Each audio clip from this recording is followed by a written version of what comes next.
Asal mula kota Surabaya.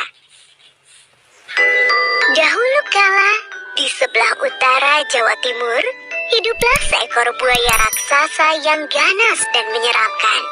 Dia adalah penguasa sungai dan menjadi pemangsa yang sangat ditakuti oleh semua binatang di hutan sepanjang tepian sungai. Nama buaya itu adalah Baya. Dia sangat pandai berburu, sehingga membuat takut semua binatang di hutan. Sungai yang didiami Baya itu bermuara pada laut yang luas. Di laut itu tinggallah seekor hiu ganas bernama Sura. Dialah penguasa laut yang ditakuti semua ikan. Akan tetapi, Sura merasa bosan hanya makan ikan setiap hari. Dia penasaran dengan sungai yang bermuara di lautnya. Suatu hari, dia jalan-jalan ke sungai itu. Di tepi sungai, ada seekor anak kijang yang sedang minum air sungai. Sura merasa lapar. Diam-diam, dia berenang ke tepian dan melompat keluar menubruk anak kijang itu. Sura gembira mendapat santapan yang lezat. Setelah makan anak kijang, Sura menjadi ketagihan. Keesokan harinya, ia berburu kembali di sungai itu dan mendapat banyak santapan. Semakin hari, Baya menjadi curiga. Karena semakin hari dia semakin kesulitan mencari mangsa. Dia pun menyelidiki sebabnya. Saat melihat Sura menangkap seekor anak monyet berenang di sungai, Baya marah. Baya menjadi marah. Hai Sura, apa yang kau lakukan di sini? Ini daerah kekuasaanku. Beraninya kamu merebut jatah makanku. Sura tidak takut kepada Baya. Dia pun malah menantang Baya. Terserah aku mau mencari makan di mana. Ini kan bukan daerah kekuasaanmu. Jadi semua binatang bebas mencari makanan di sini. Akhirnya, perkelahian pun tak dapat dicegah. Keduanya saling bertarung. Karena sama-sama kuat, pertarungan itu pun sangat lama.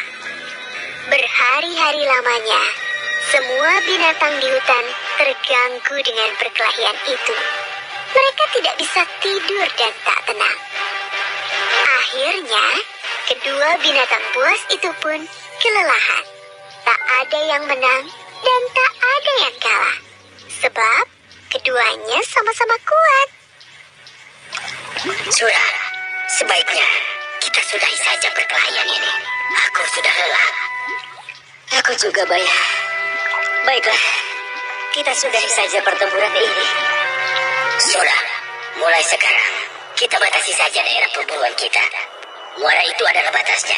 Jangan sampai kamu melanggar batas, karena kamu akan rasakan sendiri akibatnya. Baiklah, Baya. Aku terima perjanjian ini. Sura pun akhirnya pergi dari sungai itu dan kembali ke laut. Berbulan-bulan lamanya, hutan menjadi tenang kembali. Tak ada perkelahian antara Sura dan Baya. Namun, Sura merasa gelisah.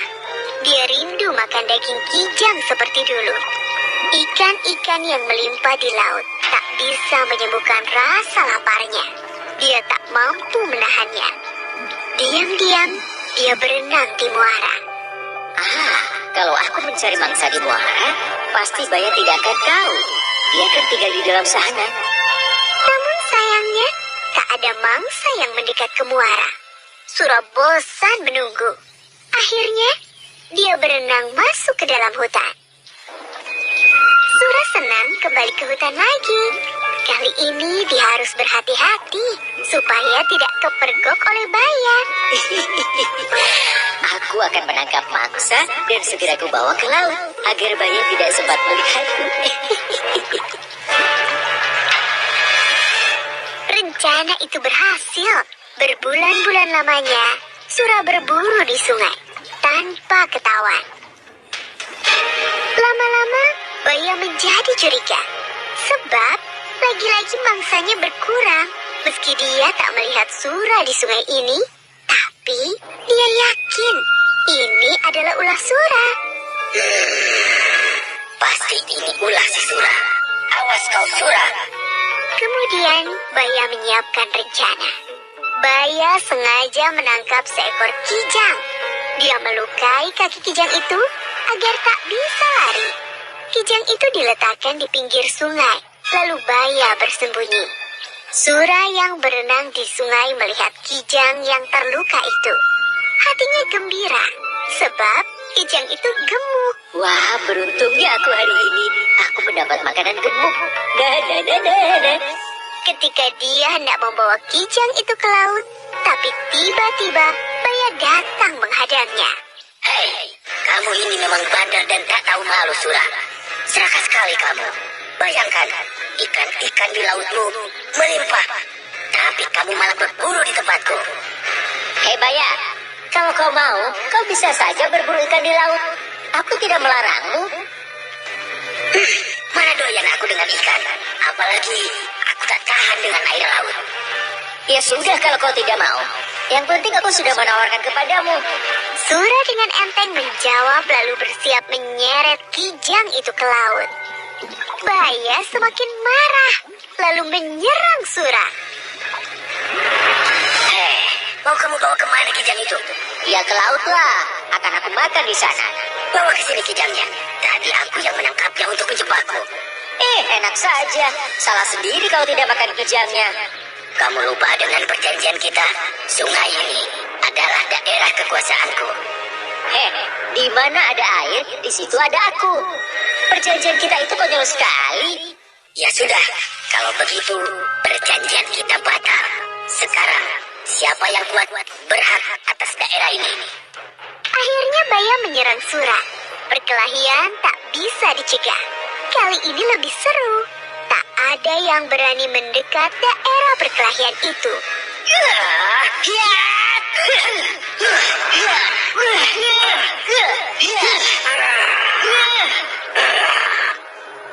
Sura selalu berkelit.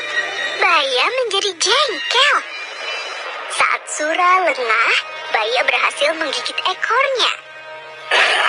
Aduh, ekorku! Sura tak mau kalah. Keduanya sama-sama kesakitan dan terluka parah. Namun, Baya tak putus asa melawan.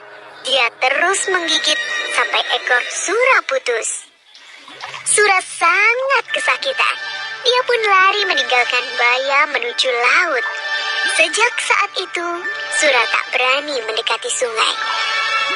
Apalagi dia sudah tak punya ekor.